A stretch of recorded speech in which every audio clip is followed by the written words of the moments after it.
Hey guys, Dotson and Burke over here from Low Poly Panda. We figured the best first video to start our Formula One portion of our content channel would be to post a ridiculous prediction for the 2022 season. To give you a little background on me, I used to be a big fan of rally racing and got the Speed Network in the US just so I can watch it. On a slow weekend in September of '08, I turned into Speed and found the Italian Grand Prix at Monza. Knew nothing about F1 except for having a little passing knowledge of Schumacher from watching Speed and them constantly bringing him up anytime they talked about anyone with a winning record. Anyway, this young German kid put a car on pole at Monza, which I knew from many racing games as the Cathedral of Speed, and by what the announcers were saying, he had no right to be there. What he was doing was apparently amazing in a Toro Rosso. I was immediately hooked. I watched qualifying, all the races, the practice recaps, and immediately alienated myself because who in the US watches F1? I lashed my wagon to that young Sebastian Vettel that won that race because I knew no better and watched him climb to great success only about a year and a half later with Red Bull.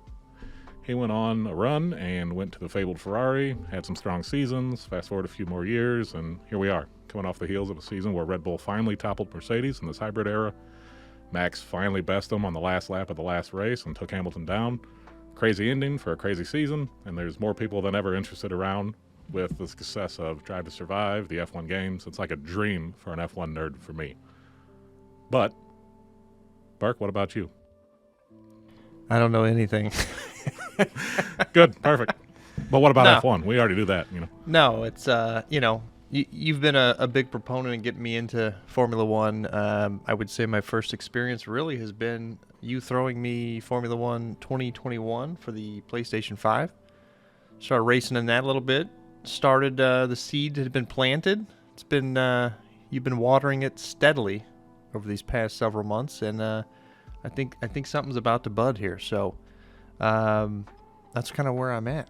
So I'm coming in with this whole thing from an outsider's perspective. So going to be some interesting picks here coming up for me. But no, Formula One is an amazing sport. Speed. It's just crazy what these guys do each and every day, and just to play this Formula One game, I know it's not even remotely close, but I tip my cap to them, so it's exciting. Well, good. We'll get the old gun and the new gun perspective on everything and see how it pans out.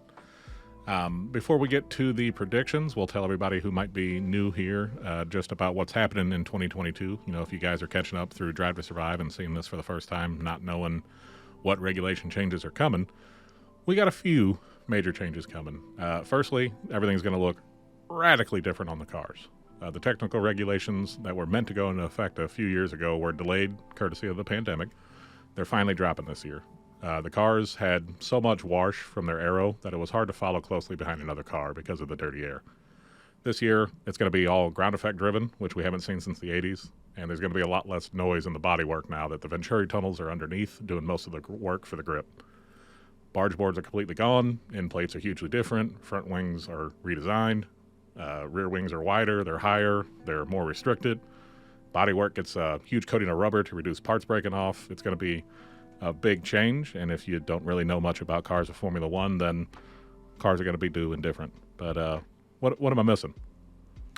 Tires. Tires are huge. I hear they're very important on Formula One.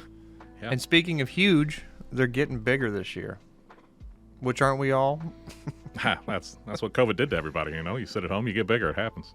But now they're going from 13 inches to 18 inches. Wheel covers, which I know you and I have discussed at length. I don't know how we feel yet. I get the aero is very important, but a lot of these are looking pretty hideous with the covers. I'm hoping some more fashion-sensitive people like AlphaTauri or Ferrari, pretty much the Italian teams, are going to go, those wheel covers are hideous, and we're going to get something like we did with the vanity plate back in 2014, or the nose cone changes that we got when we had the old dildo cars back then that you weren't privy to, but I'll be sure to show you later. The cars, not, never mind. Wait, But with all that combined with the budget restrictions that they brought in, and cars should be a lot closer this year. So the question is, how much closer? Let's jump right into the predictions, and we'll see where we stand on them. I think first up, we cover teams and the Constructors Championship. For the past many years, the whole hybrid era since 2014, Mercedes has just been the winner every year for the Constructors Championship. Finally knocked them off a peg with the drivers from Max Verstappen this 2021 year, but they've been untouchable in the Constructors. But I think I think it's going to be different this year. This is the year. This so is the much year. so. Mm-hmm. So much so that I think number 1 this year, back to Ferrari for the first time since '08. I would disagree with you. With my wealth of experience and knowledge in Formula One, I'm gonna go. I know it's the cheesy pick, but I'm going Red Bull. No, I mean Red Bull's a good choice. It's hard to bet against Adrian Newey when new era regs come into play because he's a genius when it comes to it.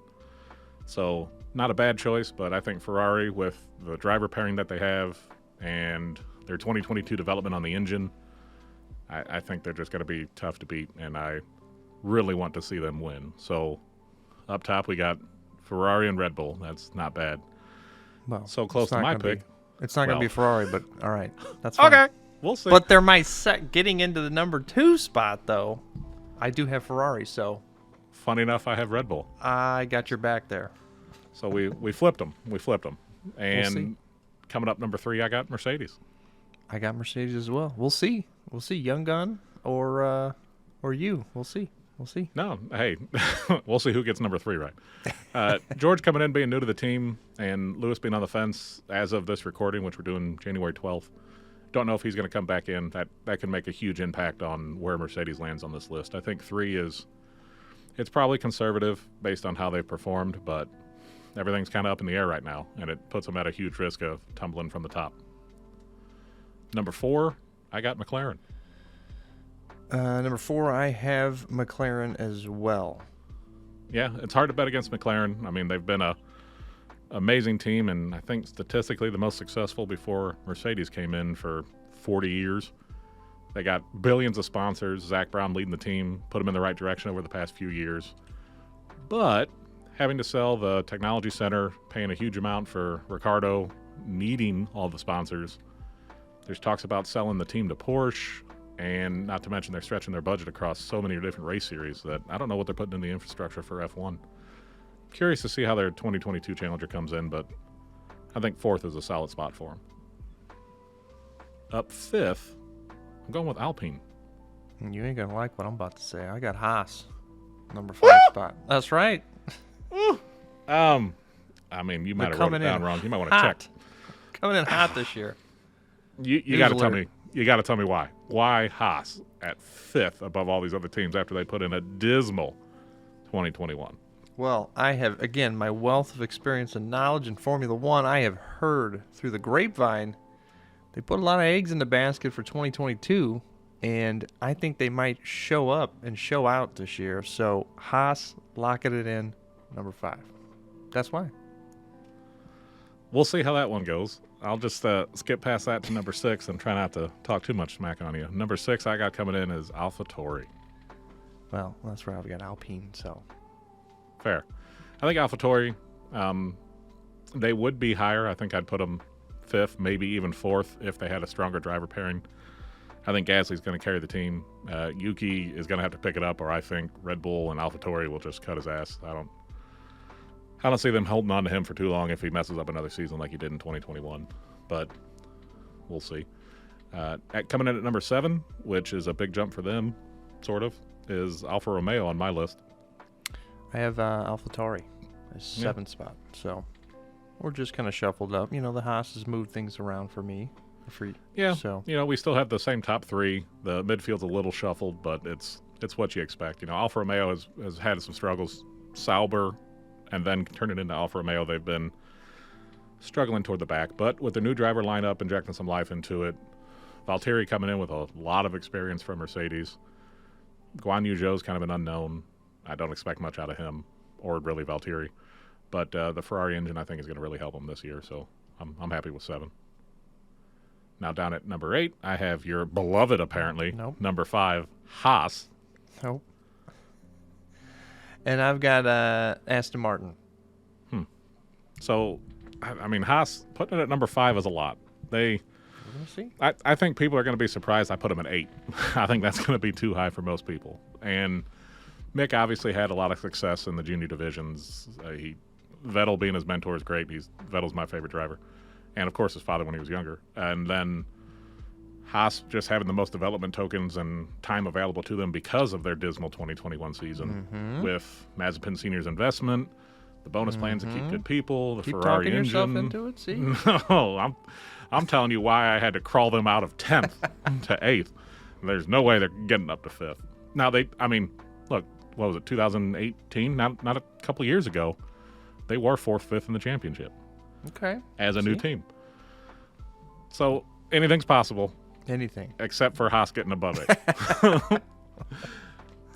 Down in 9th, I'm looking at Aston Martin. So you had him in 8th. I got him in 9th. I would love for them to do better. Vettel is absolutely my favorite driver. I'd love to see him race another decade, and I want nothing more than to see him succeed with Ferrari, which didn't happen, unfortunately. Even though he was the 3rd most successful Ferrari driver ever, people still shit on his time there. Aston Martin's going to have a rough season. They're going to be great, don't get me wrong. Just not this year. With new regs, new development, struggles, team principal questions, Otmar leaving, new facilities not built yet, Lawrence Stroll getting more involved in micromanaging, Otmar not being there as a buffer, Lance being Lance. It's going to be a bad year for him. But they did lose BWT. They lose the pink stripe. Maybe that makes them faster. I don't know. Who do you got down there in 9th? I got Alpha. So Not a bad guess. well, Not a bad guess. And then rounding up the end, I think we if all I'm know. thinking right, we both have the same choice of Williams. Listen, in my experience, real quick on Williams in Formula One, the game. Yeah, that's about right. They've had some development troubles for sure. The Williams family finally left, and Yas Capito took over. Maybe they're making it better. They did have a little more success under George Russell, but Russell's now gone. He's with Mercedes. You got Alex Albon coming back after a year off. Latifi, who's never been a standout driver. Nice guy. I like him.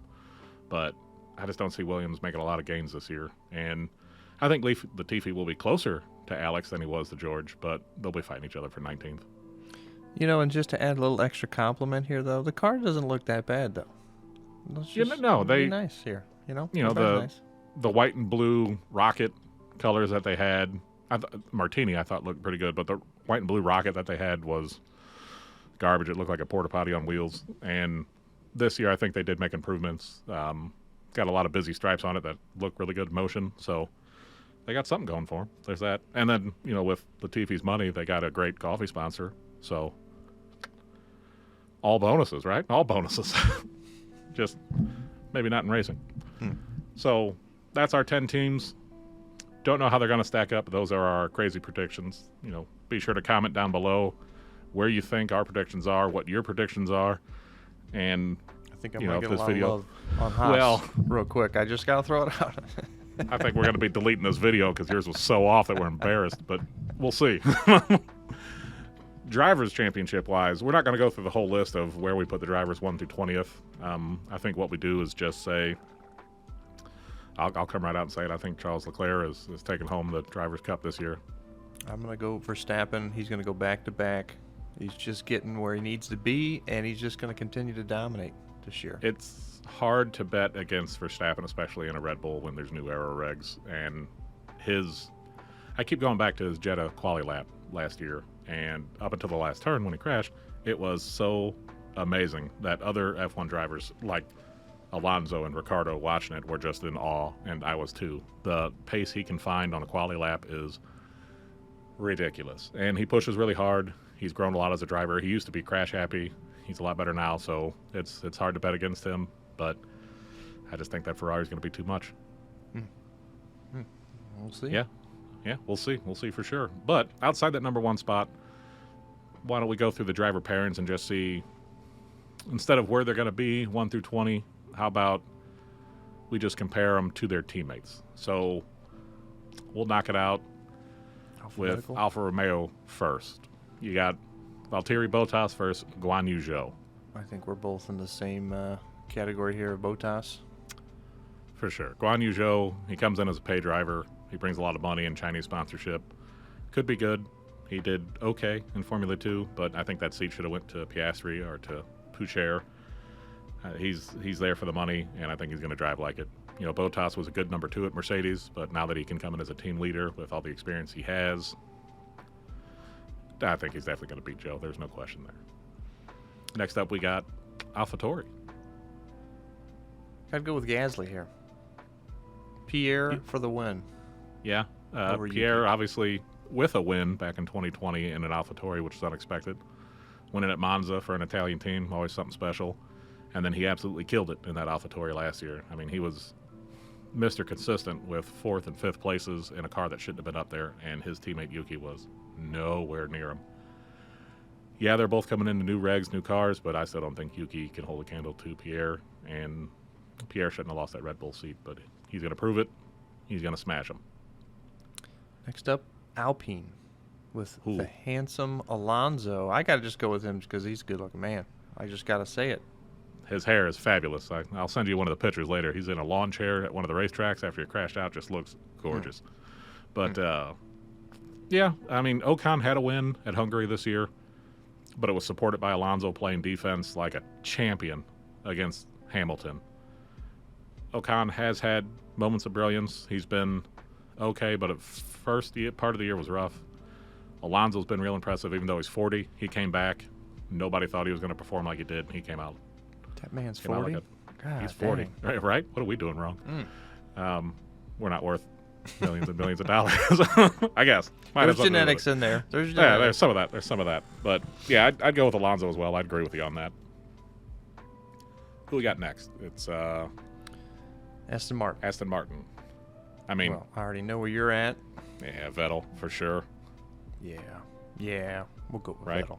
Yeah. Everybody shit on him in 2020 with his take it Ferrari, but he was just in a bad spot at Ferrari. Ferrari was in a bad spot overall, but I don't think Lance Stroll can match him on any given day. Which I think is a good segue into Ferrari. Yep. I mean, I think mine's kind of obvious. I have Charles Leclerc winning the championship. He can't do that if he loses to his teammate. So Leclerc for me. I would have to agree as well on that one. Now, there is a caveat about that, though, is both drivers need to absolutely perform at a high level because Ferrari is ruthless and will cut you even if you are a legend, just like they did to Seb. So I hope both of them show up. Otherwise, they might be in danger of losing their seat no matter how much they think they're in with Ferrari. Speaking of people in with Ferrari, next up is Haas. Mm-hmm. I got to go with Yeah. Schumacher. I don't think anybody in their right mind is going with anybody but Schumacher. Mm-hmm. So Schumacher, you're talking about an F2 champion that in the history of any racing series he's been in has always gotten better in his second year. Coming into his second year with a car, he's fighting for a Ferrari seat, following in his father's footsteps. He absolutely smashed Mazepin all year. Now, I will say Mazepin did have a good junior career. He won races, he won feature races, he won sprint races. There's talent there. That Haas was a dog last year. You think it's the 5th fastest car this year? Maybe Mazepin can have moments of brilliance, but I still think Schumacher beats him. We'll see. We'll see this year. Next up, we've got McLaren. The old orange and blues are going to go with Lando Norris. I know. I'm going with Ricardo. See, that's a tough one. Lando's It's a flip of the he's a great coin. driver. I feel like. Yeah. Lando's comfortable at McLaren. You know, he started with McLaren. I think he's going to be one of those legacy drivers, kind of like Verstappen is at Red Bull. He's going to be a long-term commitment to him. But man, Ricardo's got the race wins under his belt. He's got the experience at Red Bull and Renault and now McLaren, and he is fast. So he might have a lot of success this year, more than Norris did last year. Or he might be trying to follow signs yet again like he did before and aim for a Ferrari seat, like he followed him to Renault and to now McLaren. So we'll see. I think Norris-Ricardo is probably the one I'd agree with you that it could go either way, and I'm not upset on either one. Mm-hmm. Now this next one, we've got Mercedes. I'm going to let you go first because I've got some interesting thoughts. I think if Hamilton comes back this year, it's Hamilton. I think Hamilton beats Russell. See, that is where I have Hamilton retiring this year, and I've got Russell. I don't care who you fill Hamilton with, I still think you've got Russell on this one. That's, So, again, a big if. A for big sure. if. Like we said, as of this recording, Hamilton hasn't committed to coming back this year. There's been radio silence from Mercedes. Every F1 pundit has said that the longer it takes, the less likely he is to return. He did get scorned, but I think he wants to win that 8th title to become the undisputed all-time greatest. I mean, statistically, he already is based on race wins. It's ridiculous. I think he has almost as many wins for himself that Ferrari has in their entire career since 1950, being one of the most successful teams. It's ridiculous. But and all my picks are based on him retiring, so if he doesn't retire, he's really going to fuck up my stuff. well, here's the hoping. Because if I come in as the old head, it's like, oh, look, I'm an F1 expert here. Let me tell you what's going to happen, and then you're right. Ooh, embarrassing. So, yeah, that'll be interesting. If I think it's Hamilton, but you got Russell because you think Hamilton's gone. Mm-hmm. Hey, you got to have it something spicy here, right? I mean, I tell you, I do think you're right. I think if they bring back Bottas, which they talked about, if Hamilton retires, that Russell beats him, even though Bottas is comfortable in that team. Mm-hmm. So we'll see. That'll be an interesting one. And obviously, if Hamilton retires, oh boy, changes the game. I think that might flip McLaren and Mercedes for me too, from 3 and 4. But we'll see. We'll see. We'll see. We got 2 more teams here. We got Red Bull Racing next. Who you gonna pick? I mean, Checo is a good driver, very aggressive, and I think he had 4 or 5 instances last year where he was a monster on defense. The big one obviously being in Abu Dhabi, where he was able to give Verstappen a 10-second gap to catch up to Hamilton in 1 lap. I mean, he was throwing out the boat anchors, and that car was 20 feet wide. It was, well, they were almost 20 feet wide anyway. That car was 200 feet wide, and Hamilton just couldn't get by. So, Perez, great defensive driver, but Verstappen is just so fast. I was going to say, Perez, a good driver in his own right, but sometimes you're going up against some greatness out here. Yeah, and it's hard to do that, and I think for that reason, both with Checo's, he's getting up there in age.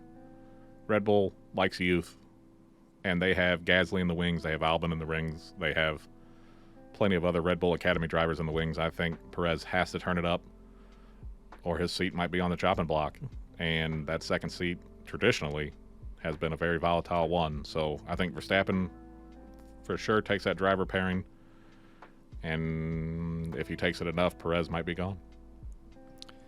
Last but not least, Williams. Least for sure.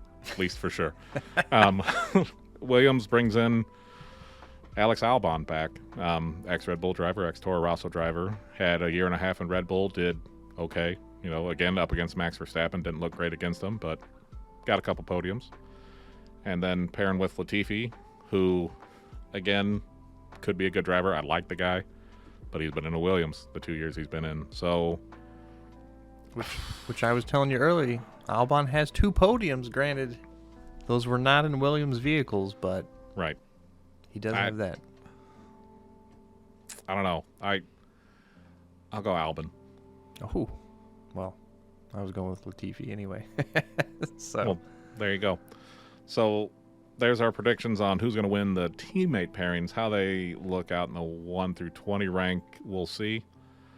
What about race winners? So in 2020, I think we had 5 different ones. 2021, we had 6, with Ocon getting his first win. Lando Norris very, very nearly getting his first win. And then we got people waiting in the wings. You know, Carlos Sainz has, I think, tied for 5th or 6th on the record for most points without a win. He's gotten a couple seconds. Norris has been on the podium quite a few times. Russell's been on the podium. You have Leclerc, who's only got 2 wins, but he got 2 podiums last year, so he was real close. So I think we're going to have 8 race winners this year. 8 different race winners. I have 6 for me. I mean, I think 6 is probably more realistic. I think with the changes coming this year that there's just going to be more chance of a shakeup. And the top 4 teams for me, so Ferrari, Red Bull, Mercedes, and McLaren, which is obviously McLaren, Sainz, Verstappen, and Perez, Hamilton, or, you know, question mark of whomever, and Russell, and then both McLaren boys, Ricciardo and Norris, all bring home a win for 8 different drivers. Who do you think your 6 are? Well, again, Hamilton being out, he's the ultimate, and he's the bracket breaker here, right? So with him out, I've got Verstappen, no particular order, but Verstappen, Perez. I've got Russell. I've got Schumacher coming out here, getting one. You and that Haas, Leclerc man. and Sainz. So, At least you got both Ferrari boys winning. That's good. yeah, you know. That Haas and you, man. They're going to send you a care package like you don't believe. Please do. Let's go. Haas Thanks for the being win. the one people who believed in us. Yeah, I'd like to see a lot of race winners. I'd like the championship to be closer. You know, if you go back to the early 2010s, I think it was 2010 itself, when Vettel took the championship, he was one of 4 that could have won it going into the last race. It was so tight and so close, and I love that kind of racing. These past few years, it's been, hey, which Mercedes is going to win? And then this year it was, ooh, Verstappen has a chance, but probably Mercedes. So I think a lot of different race winners is a good thing. So hopefully it's closer to my number than yours, but we'll see. What about completely subjective one? Who do you think is going to have the best looking car? Well, I do Oh, like God, Haas. if you even say Haas, come on, man. I just like their colors, you know. There's some good looking cars. Of course, we don't know exactly what the final look will be like, but just looking at prior, I mean, Haas, I would say that, and I still got a soft spot for probably probably Alpine. I have a soft spot for too. That French flag does look good. Man, I got to add, did you do a 23andMe or an Ancestry? Did you come back with a lot of Russian heritage or something? What's going on? There might be. I need to double check here. Man. God, I hope they show up this year, and I hope I can just rub it in your face. We're just going to delete each other's numbers. I'm going to block you. That's all that's going to happen. It's going to be great. For me, I think it's going to be Alfa Romeo. That candy red that they use on that white, I think it's a clean look. I like the Alfa Romeo logo, the Quadrifoglio little shamrock that they put on it. I think Alfa Romeo is going to have the best looking car. So that one's completely subjective, unlike the objective facts that I put in before, like Haas not being higher than 8th. But we'll see on that.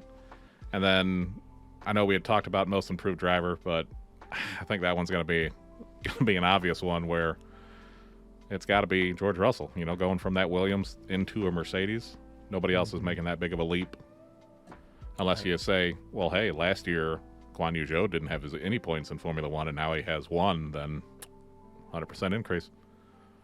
But unless you want to talk about Haas some more, I mean, I don't know. I'm just, yeah, I would agree with you on that. Hey, you know, it's possible. I think, to be fair to you, to be fair, if Haas goes from their 19th and 20th, 0 points on the board 2021 season, and Schumacher does get a race win like you think he does, I will give you most improved driver is Mick Schumacher and a Haas over George Russell. I don't care if George Russell puts in 10 race wins. Right. I'll take, okay. So that's our crazy predictions for this year. We appreciate you hanging out with us, and that's the first and hopefully a long line of videos about F1 coming to Low Poly Panda. Unless these are, again, way would just absolutely off the wall, wrong. It, right? Yeah, it's going to be deleted, and this will never happen again. Pretend it never happened. Be sure to follow us, subscribe for more content coming this season. Comment below what you think about our predictions. Tell us your predictions, and let's hear try to do something crazier than Haas when we're winning a race and coming 5th. It's going to happen. And then we'll see you in the next one.